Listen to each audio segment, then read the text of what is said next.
Welcome back to the channel guys. So today we'll be studying about instrumental conditioning.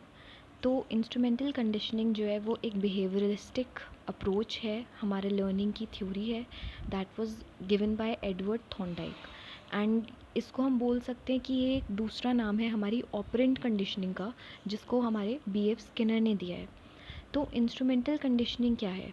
ये एक theory है learning की, जहाँ पे हम ये बोलते हैं कि लर्निंग किस तरीके से होती है या ह्यूमन बिहेवियर में जो चेंज आता है वो क्यों आता है, जब उसका जो कॉन्सिक्वेंस है किसी भी बिहेवियर का वो सामने आता है। ठीक है, फॉर एग्ज़ाम्पल अगर किसी भी बिहेवियर का कॉन्सिक्वेंस अच्छा है तो इंसान उस बिहेवियर को लर्न करने में 1 सेकेंड नहीं लगाएगा, बट वहीं दूसरी तरफ अगर किसी भी बिहेवियर का कॉन्सिक्वेंस बुरा है तो शायद इंसान उस बिहेवियर को दोबारा रिपीट नहीं करना चाहेगा।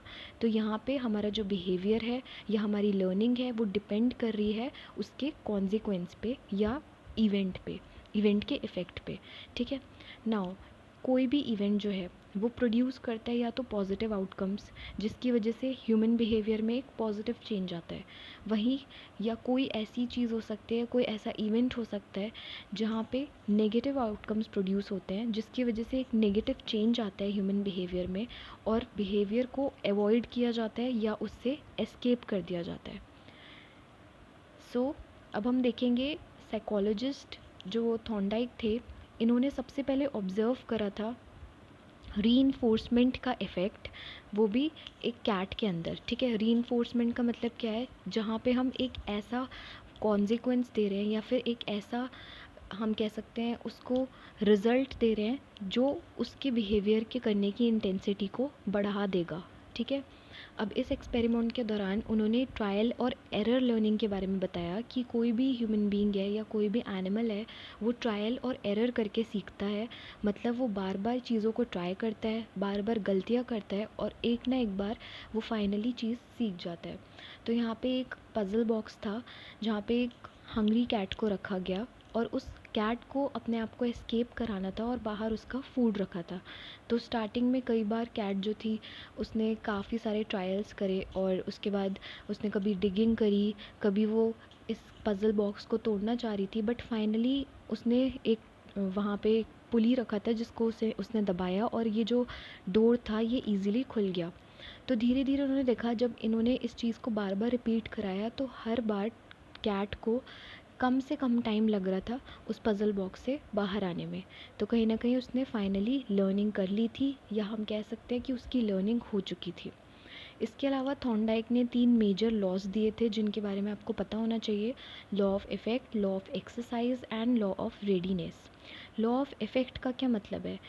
लॉ ऑफ इफ़ेक्ट का मतलब है कि जो स्ट्रेंथ होती है हमारे रिस्पॉन्स की वो तब बढ़ती है जब एकदम से या इमीडिएटली एकदम एक सेटिस्फायर या एक रीइंफोर्समेंट हमें दे दिया जाए। वहीं ऑन द अदर हैंड हमारा जो एक्शन है या जो हमारा रिस्पॉन्स है वो कम हो जाएगा अगर हमें कोई अनप्लीजेंट या कोई पनिशर दे दिया जाए। ठीक है, फॉर एग्ज़ाम्पल अगर कोई छोटा बच्चा है वो पढ़ाई कर रहा है एंड उसको पढ़ाई करते ही एक चॉकलेट मिल जाती है, तो उसकी ये पढ़ाई करने की जो हैबिट है या पढ़ाई करने का जो रिस्पॉन्स है वो इंक्रीज़ हो जाएगा क्योंकि उसे पढ़ाई करते ही चॉकलेट मिल जाती है। बट वहीं दूसरी तरफ अगर कोई बच्चा है जो शैतानी कर रहा है या कोई गलत बात कर रहा है और उसको एकदम से पनिश कर दिया जाता है तो वो उस चीज़ को दोबारा रिपीट नहीं करेगा।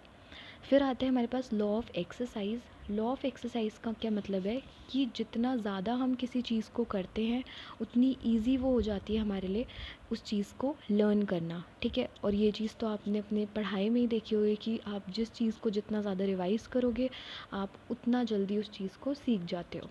एंड लास्ट उन्होंने दिया था लॉ ऑफ रेडीनेस कि हर इंडिविजुअल मेंटली या फिज़िकली रेडी रहता है किसी ना किसी चीज़ को लर्न करने में। अब इस थ्योरी के कुछ की पॉइंट्स हैं, हम वो देख लेते हैं।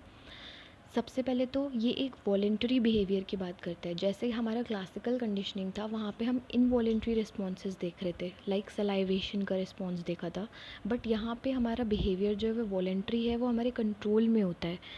साथ ही ये एक एक्टिव लर्निंग है और यहाँ पे लर्निंग के दौरान न्यूरल कनेक्शंस फॉर्म होते हैं। थॉर्नडाइक ने ये बताया था कि जब भी हम कोई भी नई चीज़ सीखते हैं तो हमारे ब्रेन में कुछ नर्वस टिश्यूज़ होते हैं, कुछ न्यूरॉन्स होते हैं जो कनेक्शन बना लेते हैं। इनकी भी एक रिडक्शनिस्ट अप्रोच थी, क्योंकि इन्होंने बिहेवियर को छोटे पार्ट्स में डिवाइड करके स्टडी करा था। साथ ही ये एक पॉजिटिविस्ट थे एंड इन्होंने एसआर लर्निंग को कनेक्शनिज़म का नाम दिया था।